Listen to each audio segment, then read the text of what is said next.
తెర వెనుక మనకు తెలియని ఎన్నో సంఘటనలు జరుగుతూ ఉంటాయి. అందులో కొన్ని షాక్ కి గురి చేస్తే, మరికొన్ని మనసులోనూ ఉత్తేజాన్ని నింపుతాయి, నలుగురికి స్ఫూర్తినిస్తాయి. అలాంటి వాటిలో ఒకదాని గురించి మనం ఇక్కడ చెప్పుకోబోతున్నాం. మీరు కూడా మహేష్ బాబుకి శభాష్ అని చెప్పడమే కాదు, అతనికి వీరాభిమాని అయిపోతారు. శ్రీమంతుడు సినిమా తెరకెక్కడానికి ముందు జరిగిన ఆ ఇన్సిడెంట్ వివరాలు దర్శకుడు కొరటాల శివ శ్రీమంతుడు స్క్రిప్ట్ రెడీ చేసుకున్న తర్వాత రిలయన్స్ సంస్థ తాము ఈ సినిమాని నిర్మిస్తామని ముందుకొచ్చింది. అంతేకాదు, హీరో మహేష్ కి అడ్వాన్స్ గా కొంత పారితోషికం కూడా ఇచ్చింది. అన్ని చర్చలు జరిగాక సినిమాని మొదలు పెట్టేందుకు యూనిట్ రెడీ అయింది. కానీ రిలయన్స్ వాళ్ళు కాస్త భిన్నంగా బిహేవ్ చేయడం మొదలు పెట్టారు. ఈ ప్రాజెక్టు గురించి పెద్దగా పట్టించుకోకుండా తాత్సారం చేస్తూ వచ్చారు. దీంతో కొరటాలకి టెన్షన్ పట్టుకుంది. ఎందరో రిజెక్ట్ చేశాక మహేష్ డేట్స్ ఇస్తే రిలయన్స్ ఏంటి ఇంత భేకాతరుగా వ్యవహరిస్తోందని ఆందోళనలో మునిగిపోయాడు. మహేష్ మాత్రం సినిమాకి రెడీ అవుతున్నాడు. రిలయన్స్ వారు సరిగ్గా స్పందించకపోవడంతో కొరటాలకి ఏదో అనుమానం వచ్చి పిఆర్ఓ బిఏ రాజుకి ఫోన్ చేసి తన టెన్షన్ ని వివరించాడు. అసలే టెన్షన్ లో ఉన్న కొరటాలకి బిఏ రాజు మరో షాక్ ఇచ్చాడు. తనకు ఏమీ తెలియదని, ఈ సినిమాకు తాను పిఆర్ఓ కాదని, వివరాల గురించి రిలయన్స్ వారినే సంప్రదించిందని సలహా ఇచ్చాడు. కంగు తిన్న కొరటాల మహేష్ వద్దకు పరుగులంకించాడు.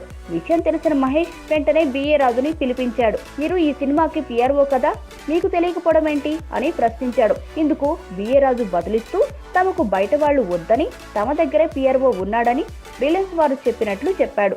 బిఏ రాజు చెప్పిన ఆ మాటలు విని మహేష్ కి కోపం కట్టలు తెంచుకుంది. ఎందుకంటే సూపర్ స్టార్ కృష్ణ చేసిన ఎన్నో సినిమాలకు ఆయన పిఆర్ఓగా పనిచేశాడు. అంతేకాదు 1300 సినిమాలకు పైగా పిఆర్ఓగా చేసిన ఘనత బిఏ రాజుకు ఉంది.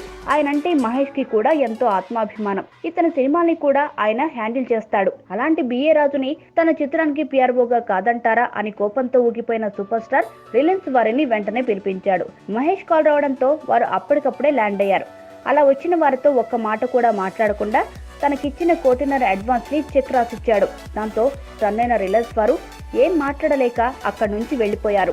అది చూసిన కొరటాల మరో షాక్ కి గురయ్యాడు. షూటింగ్ స్టార్ట్ కావాల్సిన సినిమా చేతులారా పోయిందని కొరటాల షాక్ లో పడ్డం జరిగింది. అయితే ఇంతలోనే మహేష్ కలుగు చేసుకుని ఈ చిత్రాన్ని నిర్మించే నిర్మాతలు ఎవరైనా ఉన్నారా అని బిఏ రాజుని ప్రశ్నించాడు. యుఎస్ఏలో ఎన్ఆర్ఐలు ఉన్నారని చెప్పగానే వారికి ఫోన్ చేశారు. ఇంకేముంది, మహేష్ నుంచి ఫోన్ రావడంతో వాళ్ళు 24 గంటల్లో ఇండియాకు వచ్చేశారు. సినిమా గురించి మహేష్ కొరటాల బిఏ రాజుతో మంతనాలు జరిపి ఈ సినిమా నిర్మించేందుకు ఒప్పుకున్నారు. మీ మీదున్న నమ్మకంతో ఈ చిత్రాన్ని నిర్మించడానికి మేమే రెడీ అంటూ ఆ ముగ్గురికి చెప్పారు.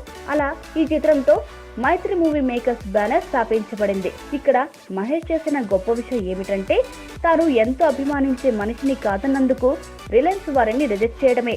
నిజానికి పెద్ద సంస్థలతో ఒప్పందాలు చేసుకున్నప్పుడు వారిని ఎవ్వరూ వదులుకోరు. తమ ముఖ్య వ్యక్తుల్ని కూడా పట్టించుకోకుండా వాడు చెప్పినట్లుగానే వింటారు. కానీ మహేష్ వారికి కీలుబొమ్మగా మారకుండా తాను అభిమానించే బిఏ రాజు కోసం వారినే తిప్పికొట్టాడు.